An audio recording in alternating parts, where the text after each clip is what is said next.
បាទសម្រាប់លេខលំហាត់ទី23ហើយបើគុណនិយាយអំពីទម្រង់នៃការគណនាល្បឿនដដែលប៉ុន្តែដូចមេរៀនទី1ដដែលនៅក្នុងសៀនតិចគីមីនៅក្នុងនេះគុណនិយាយរឿងការគណនាល្បឿនហើយ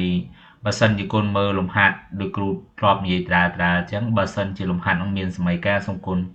ចម្លងសមីការចូលមកសិនបាទឥឡូវពេលដែលគុណចម្លងសមីការហើយយើងសាកមើលទិន្នន័យនៅក្នុងតារាងហើយគុណមកឆ្លើយសំណួរវិញនៅពេលដែលគ្រូឲ្យលំហាត់មកប្រភេទបែបហ្នឹងគុណថាមើលគេឲ្យគណនាល្បឿនមធ្យមបំបត្តិ បូកចន្លោះពេលពី85វិនាទីទៅ95វិនាទីរូបមន្តល្បឿនគឺគុណបានរៀនហើយប៉ុន្តែដោយសារល្បឿនវាជាប្រភេទល្បឿនមធ្យមបំបត្តិអញ្ចឹងគុណដាក់សញ្ញាដកផងណាបាទបន្ទាប់ពីគុណបង្កើតរូបមន្តហើយគុណស្រង់បំរាប់ឲ្យត្រូវជាមួយនឹងរយៈពេលនិងបរិមាណនៃសារធាតុដែលមាននៅពេលហ្នឹងឬក៏ប្រភេទគីមីដែលមានពេលហ្នឹងតែដោយសារតែក្នុងនេះយើងនិយាយរឿងកំហាប់ហើយបំរាប់មានកំហាប់គុណដាក់កំហាប់ណាហើយយកមកចែកចំនួនលេខធម្មតាទៅអត់មានអីទេលំហាត់ហ្នឹងមានន័យថាតាមពិតវាសាមញ្ញគ្រាន់តែគ្រូដាក់មកដោយសារតែយើងត្រូវបញ្ចប់មេរៀនហ្នឹងហើយយើងចូលទៅមេរៀនថ្មីអញ្ចឹងហើយគ្រូដាក់នឹងមកវិញដើម្បីឲ្យកូនរៀនចំនួនលេខយកមកកណនាសារថ្មីណាអញ្ចឹងគួរត្រូវរៀនច្បាស់អំពីកណនា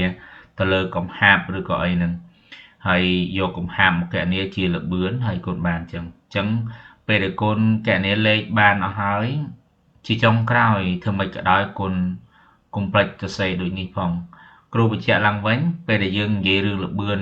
មធ្យមបំបត្តិគុណត្រូវដាក់សញ្ញាដកនៅខាងមុខផងណាបាទអញ្ចឹងគុណសរសេរជាស្វ័យគុណដូចគ្រូអញ្ចឹងក៏បានអត់សរសេរអញ្ចឹងក៏បានដូចគ្នាគុណសរសេរជា0.00ហ្នឹងតែរៀងយូរតិចអញ្ចឹងចុងក្រោយកុំភ្លេចឆ្លើយដូចនេះផងប៉ុន្តែបើសិនជាគុណកលេចទៅមើលអក្សរខបន្ទាប់ពីធ្វើអក្សរកហើយអក្សរខគេឲ្យយើងទាញរកល្បឿនមធ្យមកំណរ BR2 កាលណាល្បឿនមធ្យមកំណរ BR2 កន្លែងហ្នឹងធ្វើម៉េចកូនត្រូវគណនាតាមរយៈសមីការកូនបាទកូនប្រើតាមសមីការហ្មងណាបើកូនមើលទៅតាមរយៈសមីការចំនួនម៉ូរបស់ BR2 គឺស្មើនឹង1/2នៃចំនួនម៉ូរបស់ H បូកមែនទេ E យ៉ុង E ដ្រូសែនហ្នឹងអញ្ចឹងហើយចំនួនចូលមកម៉ូស្មើនឹង1/2ល្បឿនក៏ស្មើ1/2ដែរប៉ុន្តែជាចុងក្រោយមិនក៏ដោយកូនកុំភ្លេចសរសេរដូចនេះមកវិញណាបាទសរសេរដូចនេះមកវិញផងបាទប៉ុណ្ណឹងកូន